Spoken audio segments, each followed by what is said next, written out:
Hello there everyone, and happy Star Wars Day. That's right, it is May the 4th, 2021, which means it's time for me to give my updated ranking of all the Star Wars movies. I've gotten my shirt on that I wore to opening day of The Force Awakens back in 2015, which is honestly a bit too small for me at this point. I'm really excited to share my updated ranking, and we've got a lot of movies to get through, so let's not waste any more time, let's just get right into it. So starting off, I'm just gonna kind of get this one out of the way, and that's the Clone Wars animated movie. I'm not really gonna talk about this one too much because the reason it's at the bottom is that I don't fully see it as being its own movie. I really see it as the beginning of the much better Clone Wars animated series. They basically just took the first few episodes and re-edited them into a movie and then released it in theaters, and so it's fine as the introduction to the Clone Wars TV series, but as a movie it easily gets knocked down to the bottom. So moving into the main list, at number 11 we have The Rise of Skywalker. I honestly am surprised that I ended up putting this one all the way at the bottom, even though I really shouldn't be at this point. The best way to describe this movie is that it tries to do way too much, way too fast, way too late. They just tried to ignore the events of the last movie as much as possible while also introducing a bunch of new ideas that they just didn't have time to develop properly. It's overly reliant on references and nostalgia to the point where it doesn't really have its own identity. And despite those references and similarities, out of all the episodic films, to me, this is the one that feels the least like a Star Wars movie. And the pacing is just so unbelievably fast because of all the stuff that they have to get to that you never have a moment to catch your breath and actually process anything that's happening. Then obviously there's bringing Palpatine back, which I already have mixed feelings about bringing him back at all, but waiting until this movie to get to him, then not giving him as much attention as he needed was a mistake in my opinion. Now obviously there is some stuff to enjoy into it. I think it's still a really well made movie despite the fact that they had to rush it out. I think it's a lot of fun. It is a roller coaster ride even if it is a bit too fast. And it does have some genuinely cool and emotional moments. Ultimately, however, it really just solidifies the fact that the sequel trilogy as a whole really just doesn't add anything to the Skywalker saga. At the end of this movie, we are basically right back where we were at the end of Return of the Jedi. Palpatine is defeated, the Empire is defeated, we've got one Jedi left who is going to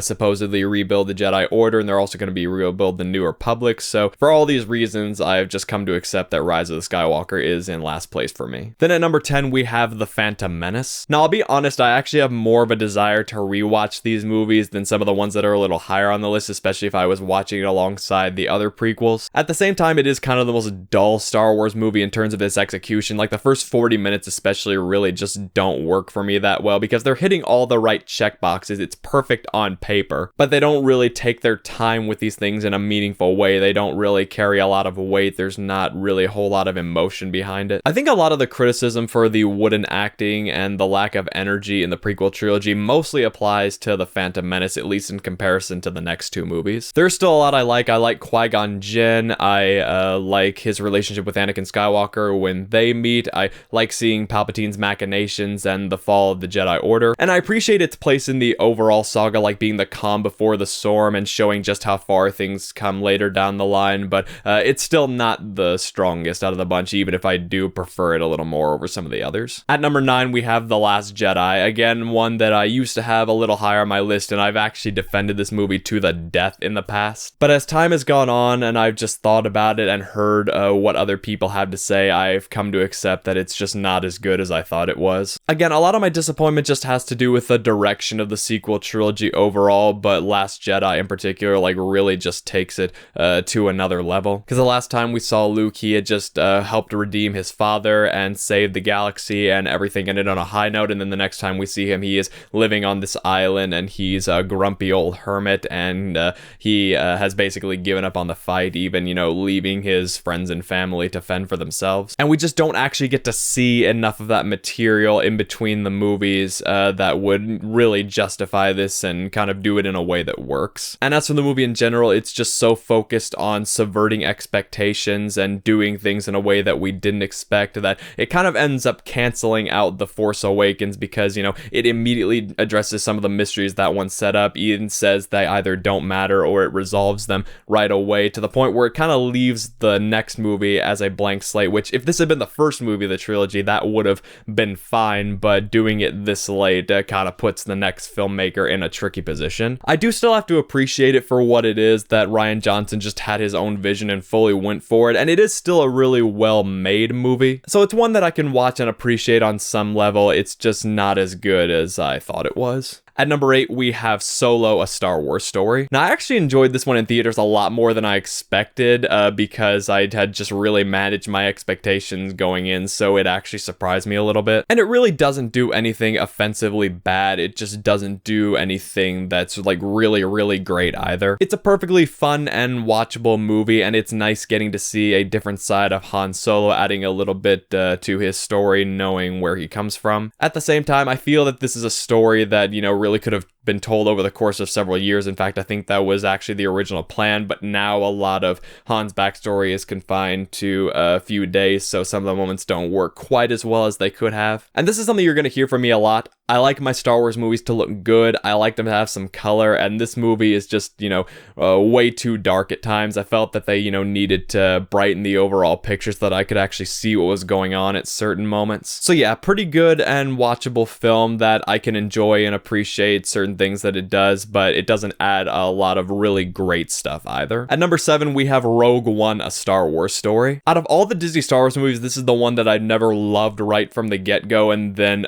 tried to defend it before eventually coming to realize it wasn't as good as I thought it was. In fact, I was actually very critical of Rogue One at this point, and to an extent I still am, but I do still think there is a lot it does right. I mean, it's probably the best made out of all the Disney Star Wars films. It captures the aesthetic of the original trilogy beautifully. It actually adds quite a bit of new technology and designs for some of the stormtroopers. And while the characters aren't quite as strong and it's not as character focused as some of the other movies, which is what I usually like, you can also kind of look at it as the development of the rebellion as a whole and bringing in a whole bunch of different people from different backgrounds and different factions of the rebellion in addition to the Empire to kind of show how they develop leading into A New Hope. And that's another thing, is that one of the issues is that the first 2 acts are a much more serious war film, and then the third act is a much more fun and lighthearted final battle. At the same time, that third act is really great and a lot of fun, and it does kind of help to transition a little more into A New Hope because these rebels are finding hope after being in a really dark place. So yeah, not my personal cup of tea, and I do still have quite a few problems with it, but I do recognize that there is a lot that it does right too, and it is at least a really good transition film from episode 3 to episode 4, so it does kind of help to enhance the saga in that sense. At number 6, we have The Force Awakens. Now, you would think I would have put this movie a lot lower on the list given what I've said about the sequel trilogy when talking about The Last Jedi and Rise of Skywalker, and I've even been rewatching the very long critique of Star Wars The Force Awakens by Mahler, so you think that I would be in a state right now where I would just absolutely hammer on this movie. But despite its issues and despite it being too similar to A New Hope, it is still a pretty solid and really well made film. It's still good at focusing on its central group of characters, being tightly edited, having things come full circle, and again, just being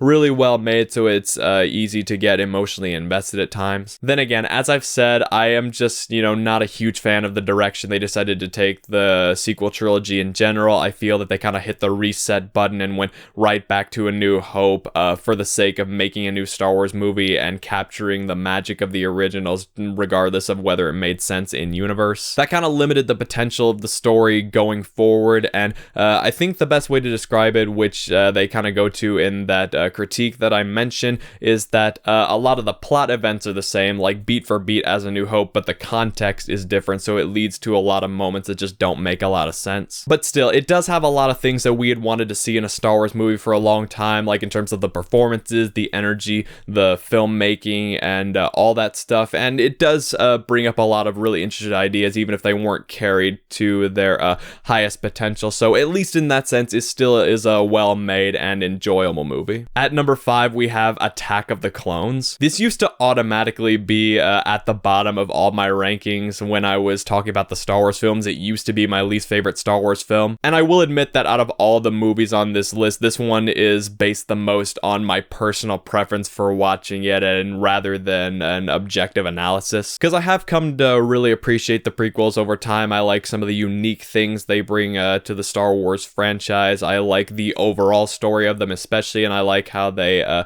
build off and complement the original trilogy in some aspects. So regardless of some of the problems it has, Attack of the Clones is put here for that reason, and I feel that it makes enough improvements over Phantom Menace in terms of the performances, the color, the vibrancy, and some of that other stuff that bumps it up here as well. I like seeing the beginning of Anakin's descent into the dark side. He is, not always the most likable character, but I at least find him to be interesting. I also like the plot with Obi-Wan hunting down Jango Fett that leads to some of the best parts of the movie. And it all just comes together in a really exciting final act, in my opinion. Yeah, this one is, I admit, a lot based on personal preference, but this is where it is on the list for me. Now, this one isn't actually part of the ranking. I just thought it would be fun to see where I would put it because of a comment that someone made in my last Star Wars ranking video, and that is Duel of the Fates. This was Colin Trevorrow's version of episode 9 before he left the project and J.J. Abrams took over, and I've read the script and read some other details and looked at concept art. Based on what I've seen, I definitely prefer it to the Rise of Skywalker, and I just thought it would be interesting to see where I would put on the list. It does have some problems of its own, and obviously reading a script and then actually seeing an executed movie is a different experience, but I still thought it was a very enjoyable read, and unlike the Rise of Skywalker, I felt that it tried to,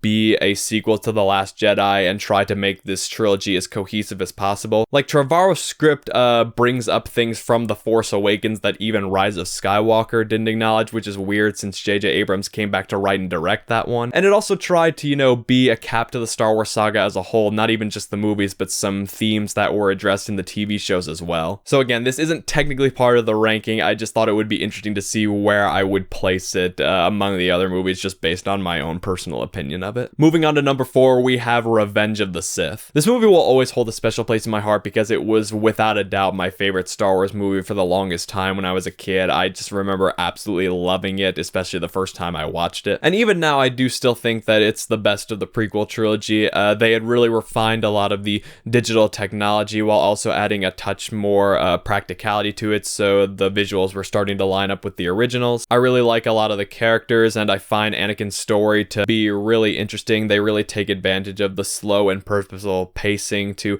really get inside his head and show how he's slowly letting his fears take control of him, and how that eventually adds to the fall of the Jedi Order and the fall of the Republic. And it just has a lot of really fun stuff too, even if it is the most over the top of the prequels. But the amount of scale that George Lucas is able to achieve in this movie is actually quite impressive. Most impressive. And once we get to the second half of the movie with like Anakin turning and Order 66 happening, things just really pick up, and it just all comes together really nicely despite some plot details that I might change. You probably know what I'm talking about. So yeah, it does still have some of the problems that plague the prequel trilogy in general, but everything just comes together so nicely and brings this trilogy to a close while also setting things up for the originals that it's definitely up here for me. At number 3, we have Return of the Jedi. While it is the least best of the originals, it still has all the things that make the original trilogy so great, and it also has some of the best moments in the entire saga. I just really love the look and fun of this movie. I love seeing how far Luke has come as a Jedi. I like seeing him and the others go on one last adventure together, and I like how it brings Darth Vader's story to a close and how Luke factors into that, and all this stuff in the throne room is just absolutely great, especially while it's going on with the final space battle and the battle down on the Forest Moon. Now, like I said, it is the least best of the original trilogy because the thing that's always weighted down is some of the middle section, because once they initially go down to the Forest Moon and they're kind of there for a while, the movie does kind of become a bit boring, and this movie definitely kind of started to be a little too silly for its own good. But either way, it brings this trilogy to a great close, and at the time it brought the entire saga to a great close, and it'll always be a really enjoyable watch. So yeah, it absolutely takes number 3. Okay, here we go. At number 2, we have A New Hope. Honestly, on any other day this could be number 1 as well, but today it's number 2. I mean, what can I say about A New Hope that hasn't already been said? Like, despite it being the first movie in the Star Wars franchise and them still trying to figure out what it was meant to be, it is just so well made and so well crafted, and the editing just flows together so well. Like, I was just watching the beginning again the other day, and like just how how perfectly, the opening minutes come together is just truly astounding. It's brilliant from a technical perspective. I really love the story, and it does take quite a bit of time, especially in the first half with setting up everything and staying on this planet before they finally get to the adventure. But, I really do now appreciate the story taking its time to really introduce us to this universe and make us understand why this is going to be significant. I love Mark Hamill as Luke Skywalker. Obviously, I love the rest of the cast. Harrison Ford as Han Solo, Carrie Fisher as Princess Leia, Sir Alec Guinness as Obi-Wan Kenobi, and of course, James Earl Jones as the voice of Darth Vader. Everyone in this movie does an absolutely phenomenal job. It's fun, it's pure movie magic. It was straightforward, but it got this franchise off to a great start, and the finale is one of my favorite movie finales of all time. And especially the last award ceremony, the music is so perfect. I can never help but grinning ear to ear. So this is could easily be number one on any other day, but today this is where it is. And I guess this was pretty obvious, but at number one we have The Empire Strikes Back. Just about everything that I said about A New Hope can be applied to The Empire Strikes Back, but it just builds off that and takes it to another level. Because A New Hope was the first movie in the franchise, it was still trying to figure out some things, and there are a few technical aspects that don't hold up quite as well. But Empire Strikes Back, from a technical perspective, the editing, the score, the visuals, everything is just so absolutely perfect even to this day. The story is fantastic. This is a perfectly structured film. Like, I read this article once where you can look and see how there are events at the beginning and end of the film that like perfectly parallel each other. Like, for example, the ice creature gets its arm cut off at the beginning of the movie, and then Luke gets his arm cut off. Luke almost freezes to death at the beginning. Han gets frozen in carbonite. There was just such an incredible attention to every last detail, and it just feels like this movie comes together so perfectly. And again, it just builds off the story so well. Like, Luke in his training with Yoda has to face some hard truths about himself, about who he is and what it means to be a Jedi, and all their training just has some truly great stuff, especially in the dark side cave. And I love the side plot with Han, Leia, and the others, running through the asteroid field and evading the Empire. It adds a lot of needed action and suspense to the movie, while also, bringing Han and Leia closer together, which is one of the, best romances in sci-fi. And just about everything else. Luke's final confrontation with Darth Vader, I am your father, even though it wasn't a surprise for me because of pop culture, but it's still a great moment nonetheless. And even though the movie has gotten criticized for, kind of being a little too open-ended, I still think it at least brings this chapter of the story to a close very well, and just having our heroes so down and not sure what's gonna happen next or what everything means, it really made this trilogy something special by going there. And for all the reasons, Empire Strikes Back is easily my favorite Star Wars movie of all time. So there you have it, guys. That's my updated ranking of all the Star Wars movies from worst to best. And with that, I'll turn it over to you guys. What did you think of my ranking? How does it compare to yours? Please feel free to share your ranking down in the comments. I'd love to see how it compares to mine. Feel free to share any other Star Wars related thoughts down in the comments. Also, be sure to like, subscribe, and hit the bell for more content. And be sure to check out my other videos over there. It really, really does mean a lot. And as always, thank you so much for watching, and may the Fourth be with you, always.